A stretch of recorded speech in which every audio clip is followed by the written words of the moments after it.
problem was easy. I just had to unmute myself. Well, yep, glad we're back. Yeah, this clearly is not a show produced by AI or with any kind of massive budget with producers laying all over the place because it's a one-man band in here. You guys, yesterday's show, I got some feedback from yesterday's show. I heard yesterday's show was pretty good. I need you guys to understand how yesterday went down. So I get into the studio. I try to get in here like 5:50, 6 o'clock. And that gives me 30 minutes to open all the tabs and get all the different mic. Okay, thank you. So that gives me a chance to open all my tabs and kind of get the show organized and how it's going to flow. And I don't have notes or anything. So to me, it's an extemporaneous narrative that I go through the show. So this all happens kind of off the top of my brain as I go through the clips. And so yesterday I prepped all the show and I fully expected Ron to be here. And I got a message that he wasn't going to be here. Oh, I wasn't. Take that back. I wasn't prepping the show. I was driving here. I got a message from Ron indicating that he wasn't going to be here. And I didn't bring, so when I do this by myself, I can't use all the studio cameras because that's all set up through Ron's computer. So I have to use like a webcam and I basically have to run it on my own in my computer the same way I would do it if I was broadcasting from my home studio. So I didn't bring the webcam yesterday because I expected Ron to be here. So I was like, oh crap, I'll stop at Walmart. They're open 24 hours. So I stopped at Walmart and I was 10 minutes early to Walmart and it actually opens at 6 a.m. now. Apparently after COVID, they stopped doing the 24 hours a day thing and never went back. So I had to run into Walmart, wait for them to open at 6, run in there, buy a webcam, get back, drive the other 20 minutes to Ron's house. So I got here at about 6:23, something like that. Got the whole setup set up. I switched everything over, got the camera in, got the show prepped. And I was 1 or 2 or 3 minutes late launching live, but that entire show was set up, prepped, and start to finish in like 5 or 6 or 7 minutes. All the tabs, everything. I was just throwing them up. So I was actually like, hey, the show ended up pretty good when it was all said and done. I thought it was going to be kind of a train wreck, but it ended up being pretty good. So I don't know, maybe I should prepare less and it ends up being better. All right, looks like we've got the bulk of you guys back in here. Thank you so much for coming back in. I really, really appreciate it. And since I got you guys here and you're a captive audience, let's get started with a pitch for coffee. We did the simultaneous sip earlier, but let's talk about what you can throw in that cup for the simultaneous sip. If you still haven't tried 1775 coffee, now's your shot. The 1775 starter kit just dropped only 1,000 units. You're getting the bold, dark roast that hits hard, the smooth, medium roast, and the Vitali mushroom coffee for clean energy and laser focus, no crash. All single origin, small batch, toxin-free and mold-free. Plus, you're also getting a gold spoon clip because freedom isn't scooped with plastic, a frother strong enough to stir up your coffee and your mother-in-law's opinions, and a black 1775 tumbler. $170 worth of coffee and gear, yours for $99. This is for the ones who've been watching 1775 blow up on Rumble, wondering if it's actually worth it. Spoiler alert, it is. Go to 1775coffee/studio and grab your starter kit before they're gone. Bold beans, clean fuel, and a morning routine that stands for something just like Rumble does. All right, guys. Yeah, go try that coffee. It's really good. Okay, let's jump back over here. Appreciate you guys sticking around. So this is on CNN, and I played a clip prior that you guys probably missed. I closed the tab. Sorry. It was the Fulton County Board of Commissioner that was like, I can't believe these guys got the ballot. We've counted them so many times. Everybody who's honest is going to find out that Donald Trump lost that election. Yeah, fat chance. We'll see how that goes. So this is one of the names that we have to remember in all of this narrative, Andrew McCabe. Andrew McCabe is now a pundit at CNN. It's where he went after he, was unceremoniously fired from CNN or from FBI. And he has one major concern. Now, remember, he's the deputy director of the FBI. He probably has some confidence with some holdbacks in the FBI that, who knows, maybe they'll protect things, that this is just a cover up. Get a hold of the ballots and it'll be a cover up. That way it doesn't end up being exposed through litigation, which was maybe going to happen, right? Maybe through the normal litigation process, we were going to see these ballots. That's why they had been preserved in the first place. So let's hear what Andrew McCabe has to say, because he's big scared about one thing, and that's that Tulsi Gabbard was involved in this. One of the oddest moments about this raid, and there are many, as John was just laying out the history here, is the Director of National Intelligence, Tulsi Gabbard, was on the ground. Why would she need to be there?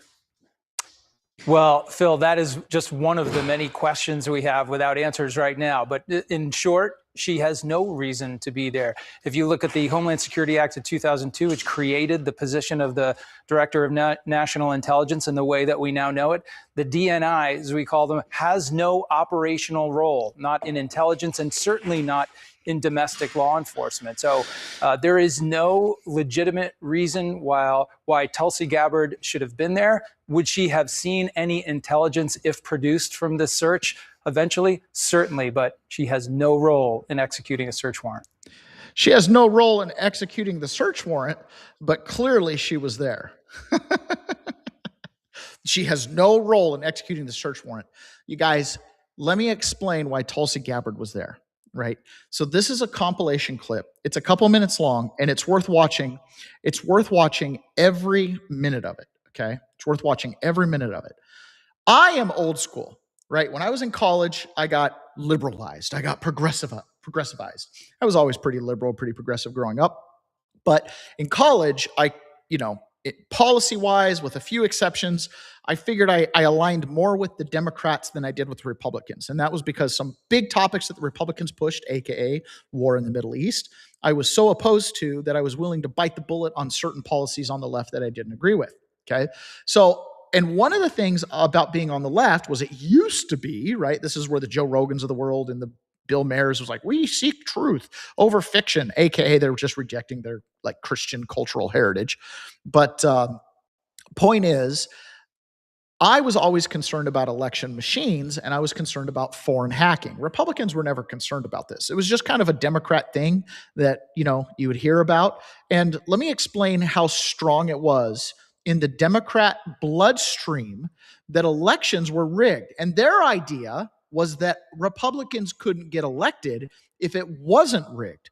So this is a compilation of Democrats, prominent Democrats, who prior to Donald Trump coming down the escalator were raising serious concerns about the election machines. Virginia just stopped using touchscreen computer voting because it's so vulnerable. Right. We need to look at all the voting machines. Every Secretary of State needs to be, assisted in making sure that they are not being hacked and attacked. I continue to think that our voting machines are too vulnerable. Researchers have repeatedly demonstrated that ballot recording machines and other voting systems are susceptible to tampering. Even hackers with limited prior knowledge, tools, and resources are able to breach voting machines in a matter of minutes. In 2018, electronic voting machines in Georgia and Texas deleted votes for certain candidates or switched votes from one candidate to another. The biggest seller of voting machines is doing something that violates Cybersecurity 101, directing that you install remote access software,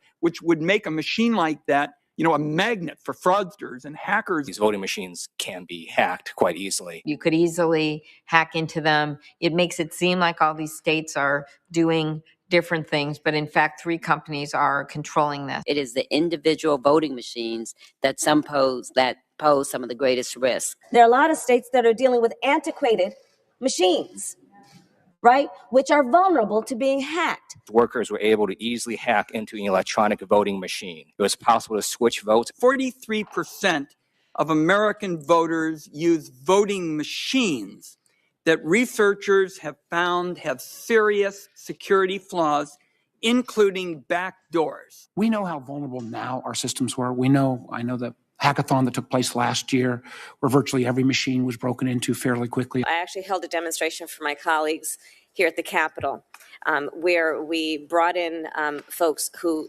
before our eyes, hacked election machines, those that are being used in many states. Aging systems also frequently rely on unsupported software like Windows XP in 2000, which may not receive regular security patches and are thus more vulnerable to the latest methods of cyber attack. In a close presidential election, they just need to hack one swing state, or maybe 1 or 2, or maybe just a few counties in one swing state. I'm very concerned that you could have a hack that finally went through. You have 21 states that were hacked into. They didn't find out about it for a year. Right now, we have over a dozen states that either don't have any backup paper ballots or only have them partially. You think that our adversaries don't know what those states are? Of course they know what those states are. And if we have a close election, in the general election, in a presidential race, and one state's outstanding, and their ballot boxes gets hacked into, their elections get hacked into, we will have absolutely no backup. Stalin was unconcerned about the vote.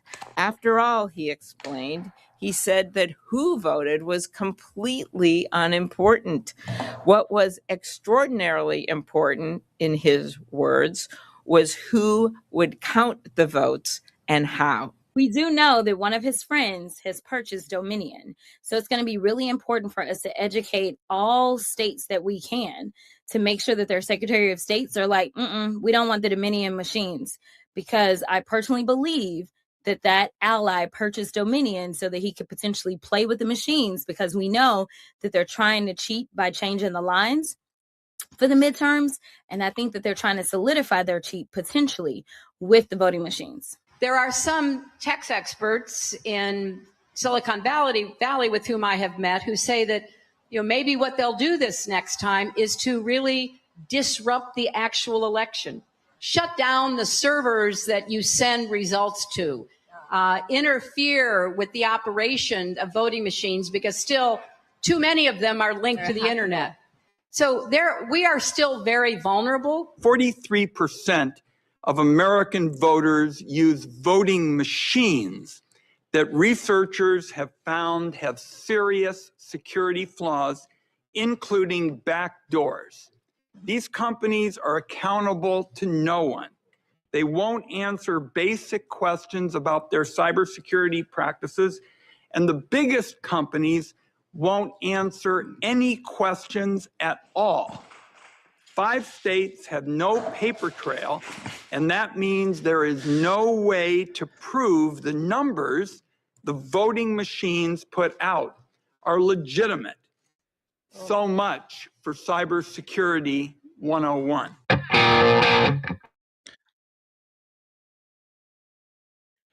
That is a great montage clip, right? Democrat after Democrat, prominent Democrat after prominent Democrat is telling you that the election machines are vulnerable. Not one of those people was a Republican. Okay, now I can't get my camera to turn on. This is a problem. There we go. I think I got it. Why am I not on the camera? Come on, thing. Do it. Holy smokes, you guys. This is they're the ones that sowed the seed. Now it's not possible to rig elections. They're the ones that sowed the seed that it was possible to rig elections, and then they quickly tried to throw some Roundup on their weed garden as soon as Donald Trump came down the escalator. Elections are going to be secure. We're going to hack them ourselves. That's what they did. Oh my gosh. Why will my camera not turn on? This is nuts.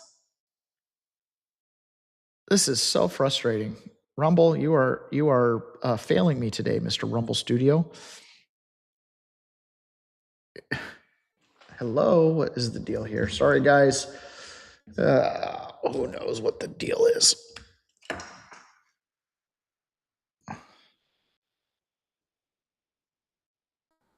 Come on, camera, turn on. There we go. I don't know. I had to unplug the camera, plug it back in. This doesn't make any sense to me. Okay, so the machines can be hacked. Andrew McCabe is super concerned about Tulsi Gabbard's presence there. If the machines were hacked, it is unlikely that the machines were hacked inside of Fulton County.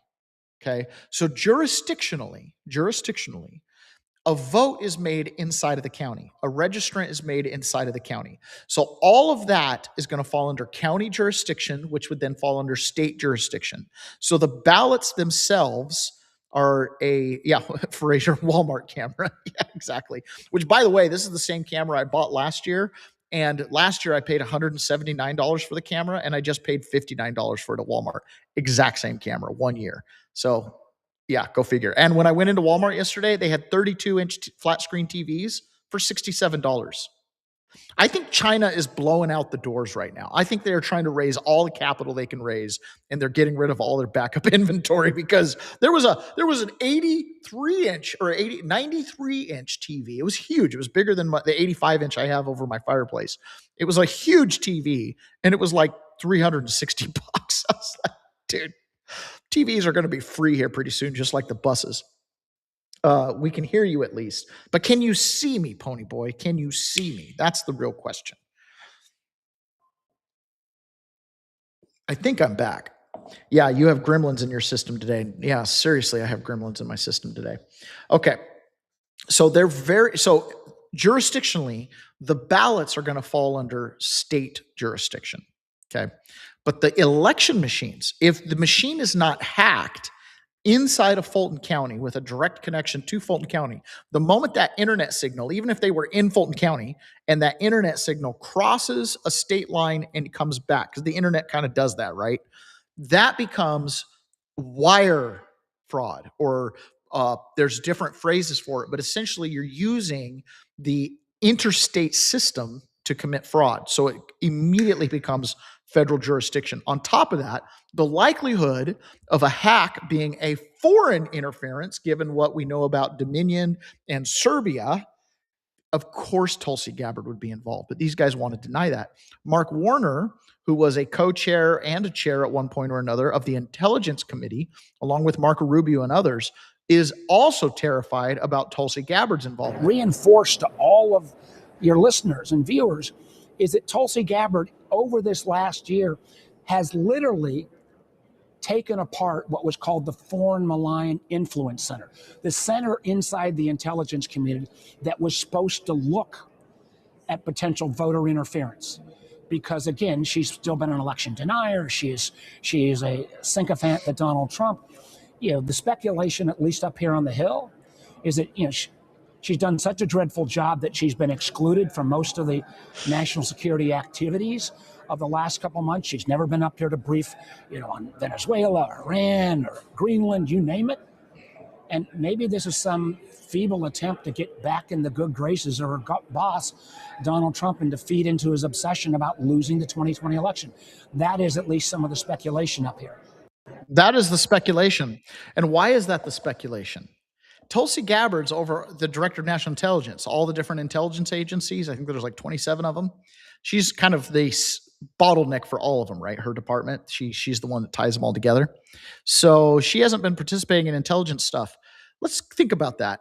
Well, could it be because you guys leak? Could it be because then you guys would know what they're looking at and what plans they're making, right? When I go through the list of reasons why she wouldn't be briefing them and participating, low on that list is that she's on Donald Trump's bad side. Very low on that list is that she's on Donald Trump's bad side. It's probably more the other. She's doing exactly what Donald Trump needs. And one of those things is don't show your hand, don't tip your cards. Dan Bongino went into the FBI and he sat in the deputy director's chair, the number 2 in charge of the entire FBI.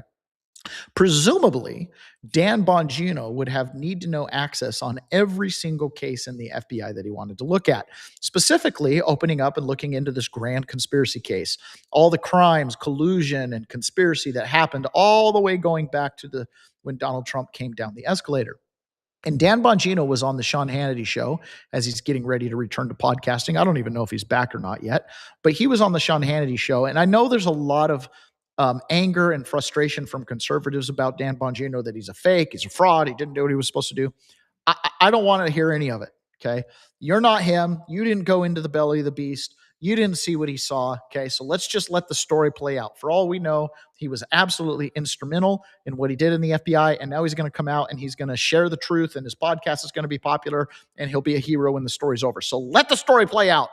But doesn't mean we can't criticize him from time to time when we want to, because we reserve that right. However, I think this is really revealing, and it kind of mirrors a tweet that he put out quite a while ago saying we can't live like this as a constitutional republic.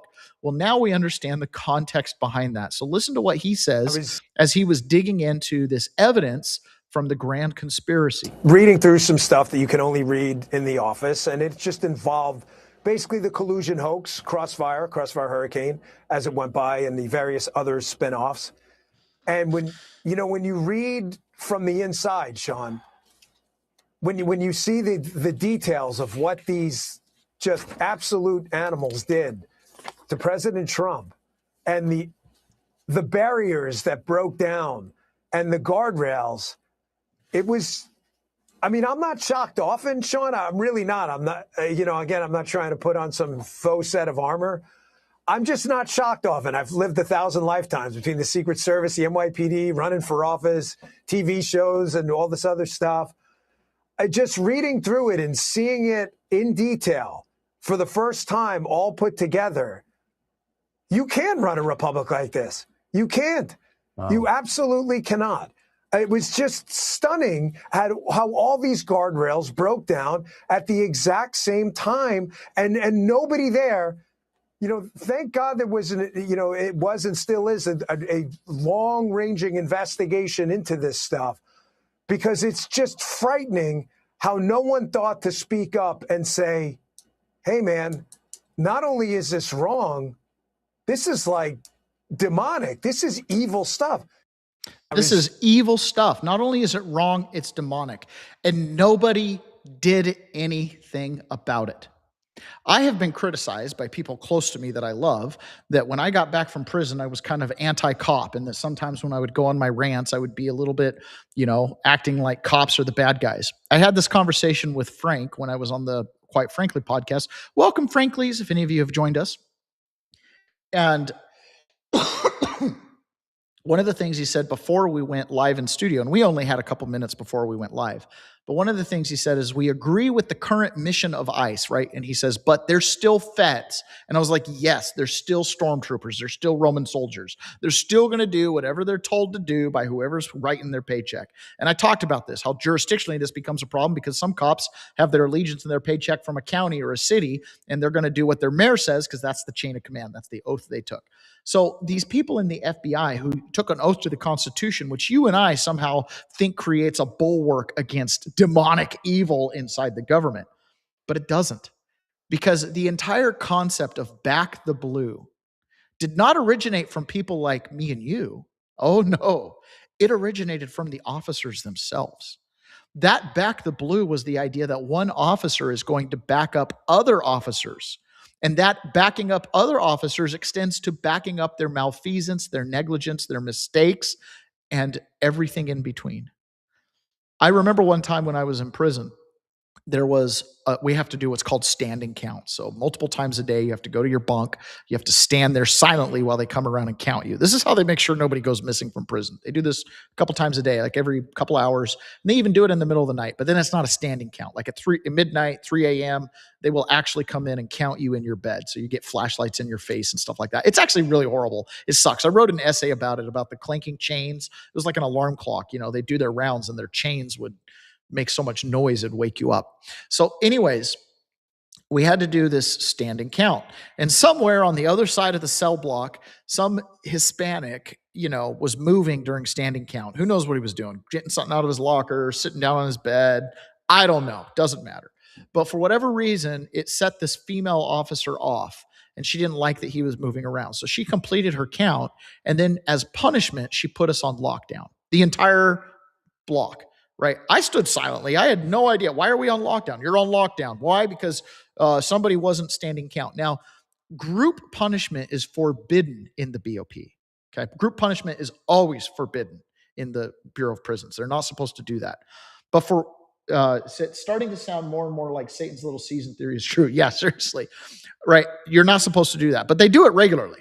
And they just justify it for one reason or another. So we're on lockdown. And at one point, I got I can't remember why, but for whatever reason, I got called down to the CO's office. And it was after the shift change had happened.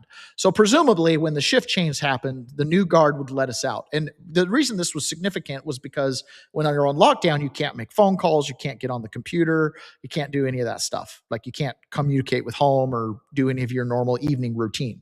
So we were on lockdown, so we figured when the shift changed, we would come off lockdown, because sometimes that would be what would happen. One guard would put us in lockdown, the next guard would let us out. Well, the next guard wouldn't let us out.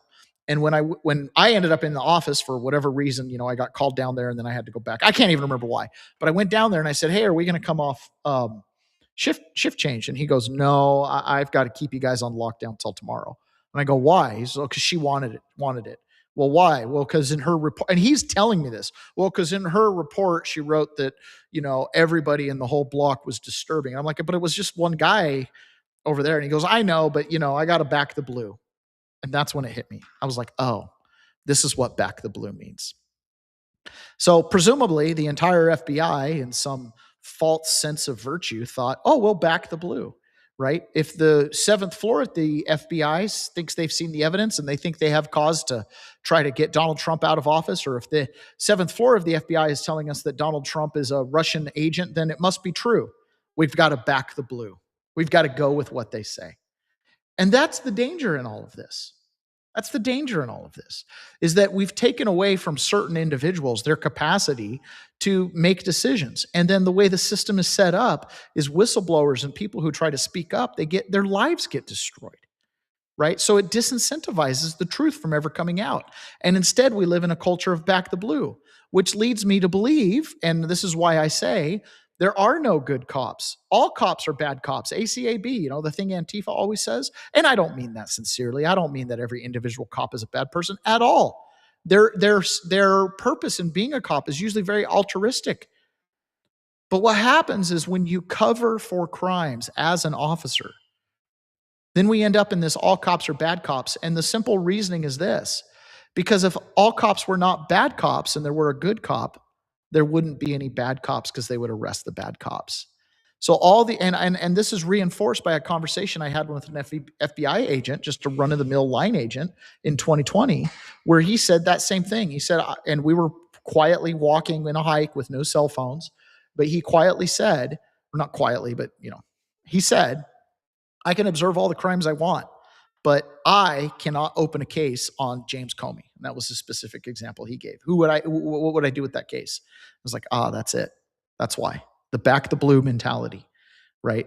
All cops are bad cops because if there were any good cops, there wouldn't be bad cops. There are no laws. There's only cops. There's only enforcement. And enforcement leads to the narrative, right? Enforcement enforces the narrative. And that's what we've been living through, is we've been living through these tugging narratives. And one side, the left, has had the enforcement. They've had the ability to slam that narrative down the throat of unwitting Americans who aren't paying attention. But for those of us peasants who do pay attention, we're way ahead on this story.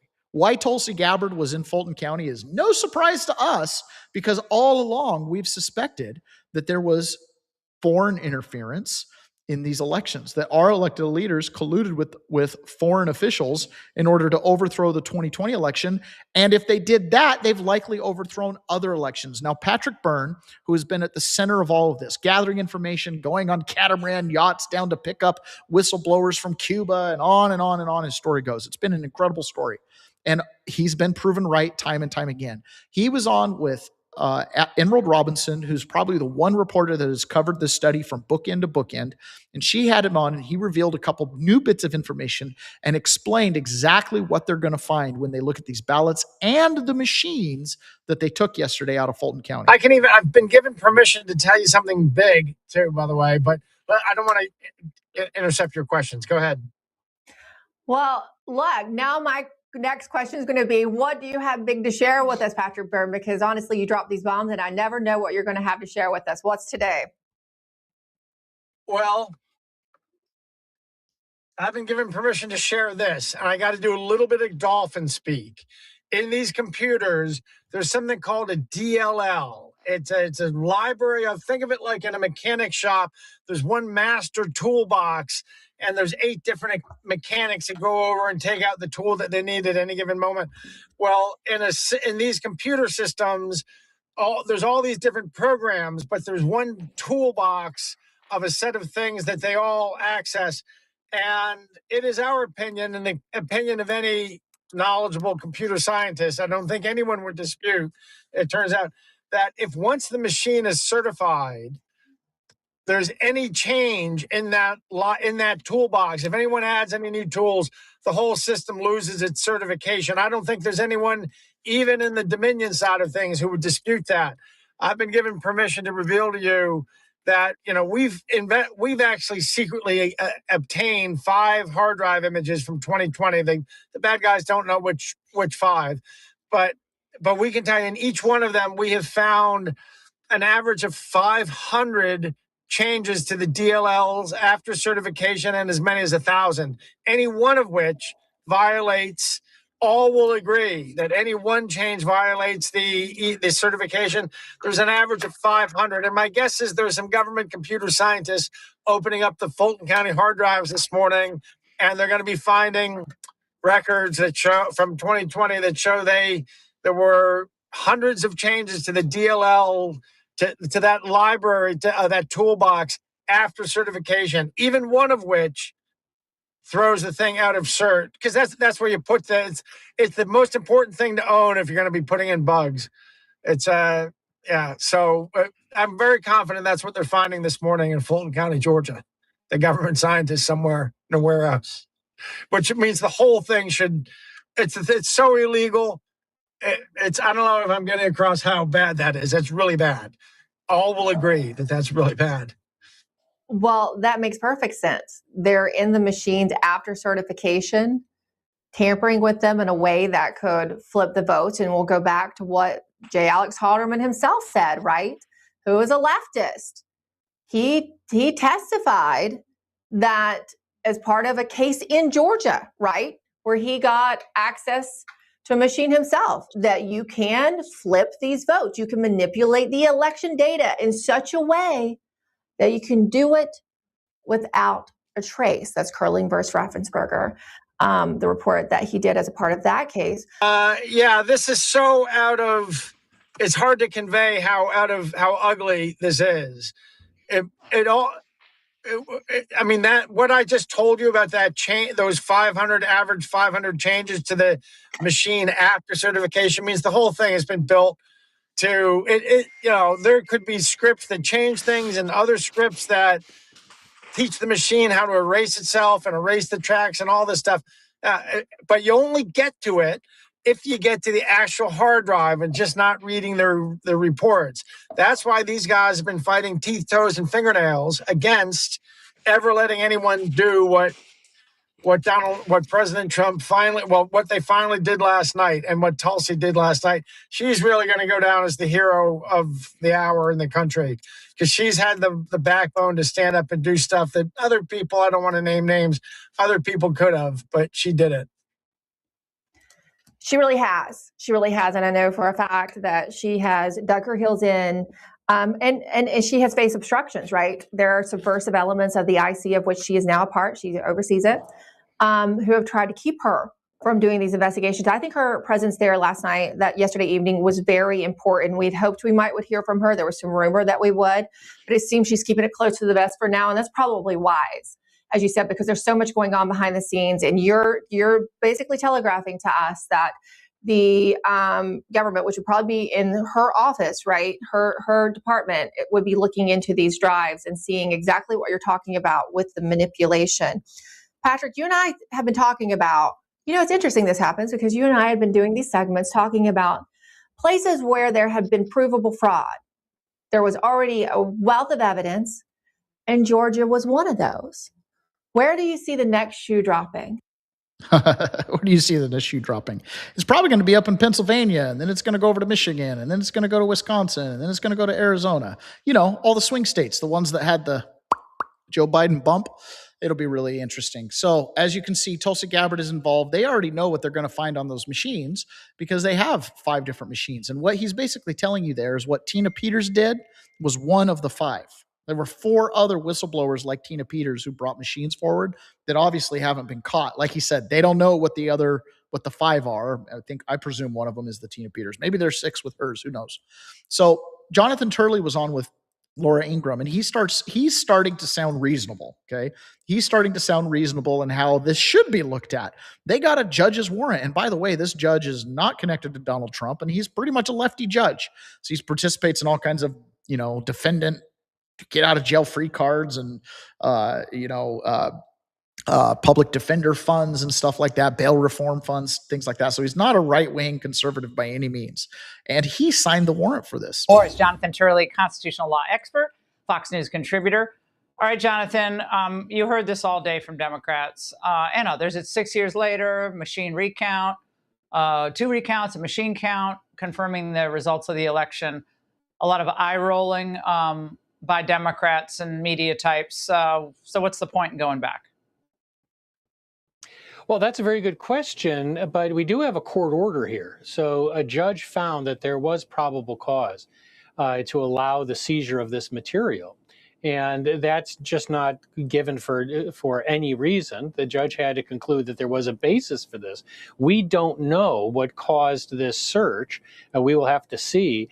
You know, when the election was occurring, many of us said at the time that we did not see evidence of mass fraud, and that certainly is still the case.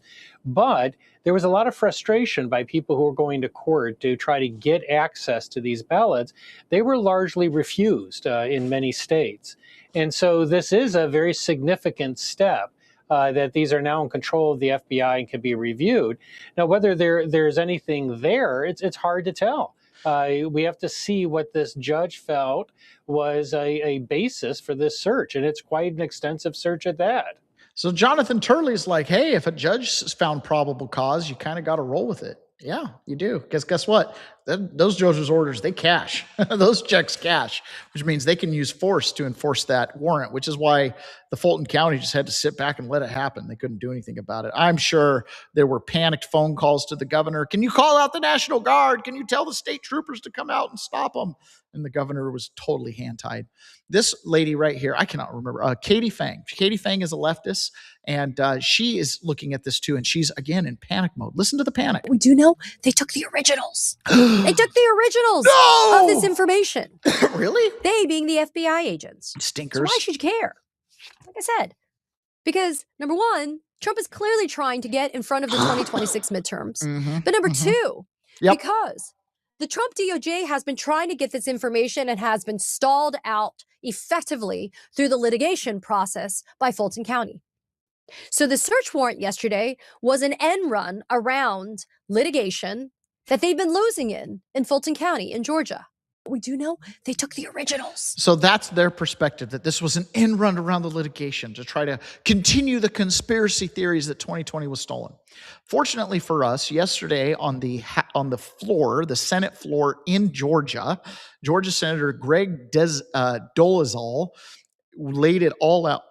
He laid out exactly why they got a criminal warrant, what they're searching for, excuse me, and all the irregularities that they're looking into. It's worth every minute. This is, up until the DOJ or someone gives a press conference, this is a really good conglomeration of all the things that Georgia has found through their 5 years of hearings, committee hearings, whistleblowers, lawsuits, et cetera, et cetera.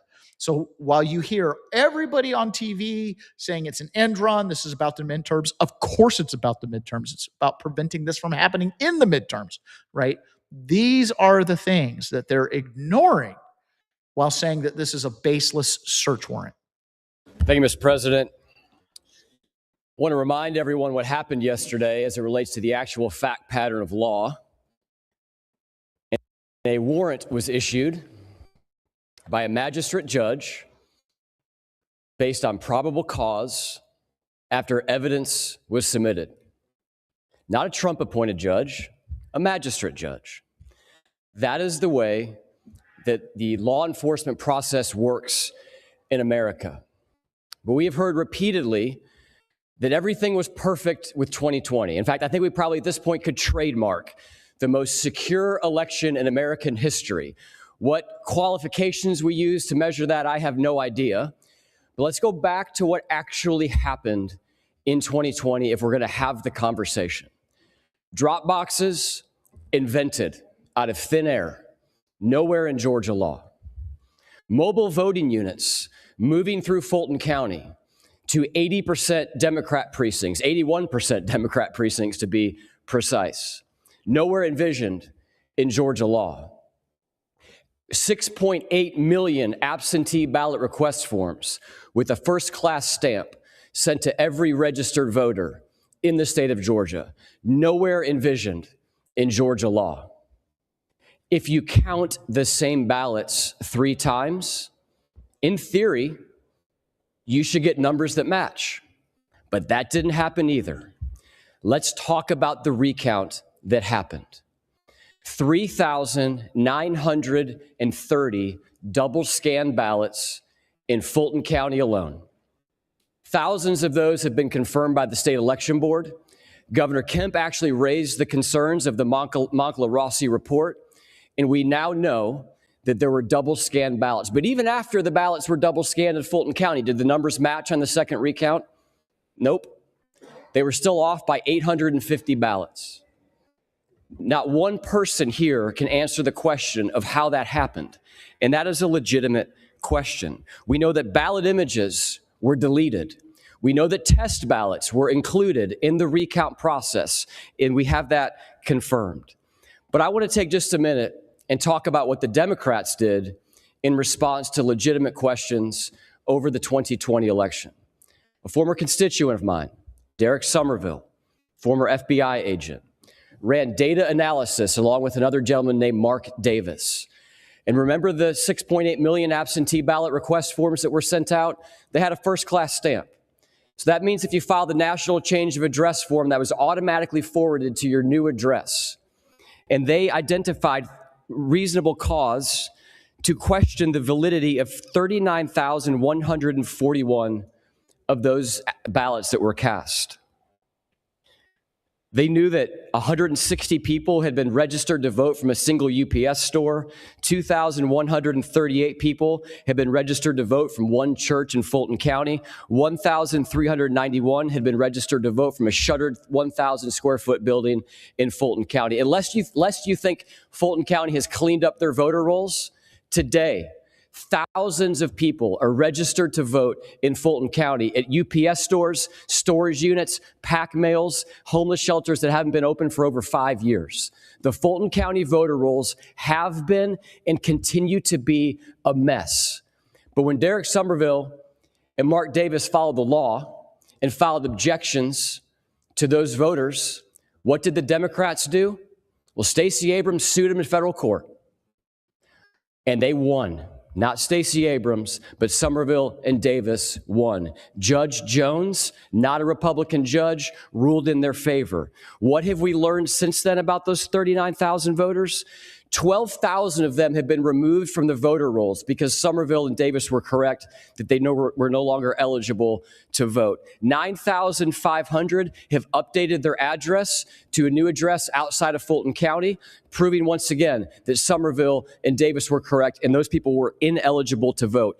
Ultimately, 84% of the votes of the eligibility that Somerville and Davis challenged were proven to have been invalid voters in the 2020 election. So let's stop this charade of the most perfect, most secure election in history. But more importantly, and I would agree with my colleagues on this, let's look forward to the future elections, and it's darn near past time for Fulton County to clean up their voter rolls. Senators, darn near past time for them to clean up their voter rolls. All right, let's see if I can get my camera to turn on. I kicked my camera while I was watching that. Moved over. I don't know if you guys saw that or not. So that is really what Fulton County and Georgia's been dealing with. Those things have been pretty much totally unaddressed. And they're critical. And seeing the ballots is going to determine if ballots were multiple counted, if there were fraudulent ballots. And then, of course, seeing the machine is going to verify if the machine actually did the voting. And then they just used ballots to try to backload that to try to validate their count. But like you said, if you count ballots 3 times and it's the same ballots, you'd think you'd get the same results. That didn't happen. I posted this today on my X, and I reposted it with the caption, obtuse. I find these gentlemen on this podcast on this topic to be obtuse.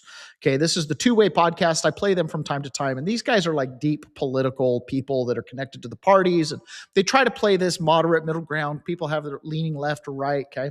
So when these guys are talking, I'm like, who are you? And where have you been the last 4 years? I cannot tell for the life of me if they're just speaking to an audience that is generally, skeptical of any kind of conspiracy theory, that everything is kind of on the surface, or if these guys really are so dumb that they have dismissed significant evidence, like you just heard, this whole time. Listen to the way they talk about this warrant and statute of limitations, and I have no idea what they could possibly be looking for. Raids Fulton County Election Office seeking ballots from Trump's 2020 loss. The president's alluded to this. Lindsey Graham and others have talked about it and basically said, all you who doubted that Georgia was stolen from the president in 2020 are about to be proven wrong. I don't understand how the statute of limitations on any of this stuff could still be in play because it's now 6 years old. But Larry, I don't want to go on forever on this, but what is this about as far as you can tell? It seems to be connected to the statement at the beginning of December about the fact that there were upwards to 300,000 ballots that lacked the required signature on the machine receipt that you're supposed to have with 2 witnesses. Those ballots were counted. Again, with regard to statute of limitations, this isn't going to change the results, obviously, and we're not going to rewrite history and all that jazz. But I think that there is some interest in getting partly to the truth of what happened, or at least validating many of the concerns that many of us had about how the ballots were handled in Fulton County in particular. But also looking forward, this is to send a message, I think, and a signal to jurisdictions around the country coming up in the next election and certainly the 28th presidential election, that this stuff is going to be looked at. Our elections, frankly, are not really examined much after the fact. There aren't a whole lot of inquiries, and there shouldn't be anything wrong. This is all public information. But Larry, there shouldn't be anything wrong, and it shouldn't be secret. Well, but why should it be done by prosecutors? So let someone else do it, but prosecutors shouldn't be auditing our elections. Well, I think that many requests for these ballots and for audits have been sort of turned away and ignored up until now. I think that's part of the problem. Okay, here. but as a 10th Amendment guy and a Mitch McConnell guy on elections, do you really want the federal government telling states how to run their elections? Oh, in a perfect world, absolutely. So can we go back and get rid of motor voter from the mid-90s where the federal government told states? You're saying in a perfect world, the states would be in charge of their own elections. But we don't live in that perfect world and haven't, sadly. So if you had a bubble cuddle blanket, Larry, you might feel different about the perfection of the world. Kevin, is this going someplace, this thing? I don't think so. I mean, again, this has been a focal point of the president for years, Fulton County, especially in the drama with Fannie Willis that he still calls out by name. So this is not surprising. The only surprising element to this, I think, is the nature of Tulsi Gabbard, right? Head of the DNI. Unless there's a foreign interference thing, why is she there? Something that Mark Warner, our ranking member on intelligence, who's a sober kind of guy, ran it with Marco Rubio for a number of years. The Intelligence Committee is like, why the heck is she there? And that grainy photo, I think, was released by Reuters. Yeah. So again, I think there's more questions than answers right now at this point because it is breaking news in the last 24 hours. So there's more questions than answers at this point. And Mark Warner, he's a reasonable guy. Is he? So for those of you that don't know who Mark Warner is, this is Mark Warner, okay? This is Mark Warner. He's a reasonable guy. Is this a reasonable guy? Mark Warner ties everything together. Everything that's happening. This is all about power. And how do you gain power and achieve power in the United States of America? By winning elections. But what if you're not winning elections? What if you're cheating them? Is that a way to consolidate power and maintain power? Yeah. What if you're game planning out a scenario where people start to get wise to certain parts of your fraud?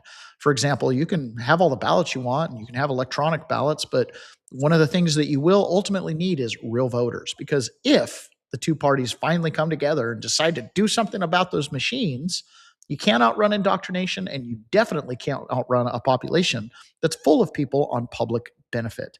Here's Mark Warner saying the quiet thing out loud, what they're really concerned about with these ballots and how that ties in with the immigration problem. And one of the things that I think we need to make sure that is included in any kind of ICE reform is we don't want these roving patrols of ICE agents suddenly showing up at polling stations during primaries or general elections. We may have a major vote in Virginia about redistricting. That's got to be a reform as well. The level of intimidation that the feds could bring on voters all across the country. If it doesn't worry you, it should. So is that on the table right now? And one of the So he's concerned about ICE agents standing outside of polling centers deterring illegals from voting. That's their final line in the sand. So all this panic ties together, which we should really be concerned. At the beginning of the show yesterday, I played the little meme video about how to steal an election, right? Create the virus and get the virus to get people locked inside and all that kind of stuff. Well, guess what, guys? This ran yesterday out of nowhere, right? Fulton County gets raided. Venezuela president's in prison. He's tied to the election machines. They're deporting illegals. Time to run Plan C. This is a highly contagious virus between humans, and it's often deadly. The 2 cases of Nipah virus were detected in India in the state of West Bengal, but there are concerns the outbreak could spread. The virus has a fatality rate of 40 to 75%, according to the World Health Organization. So it's deadlier than the COVID virus, and there's no vaccine for Nipah. So authorities in India are taking no chances. At the same time, several airports across Asia, in Thailand, Singapore, Malaysia, Hong Kong, they're taking steps to screen passengers for any symptoms.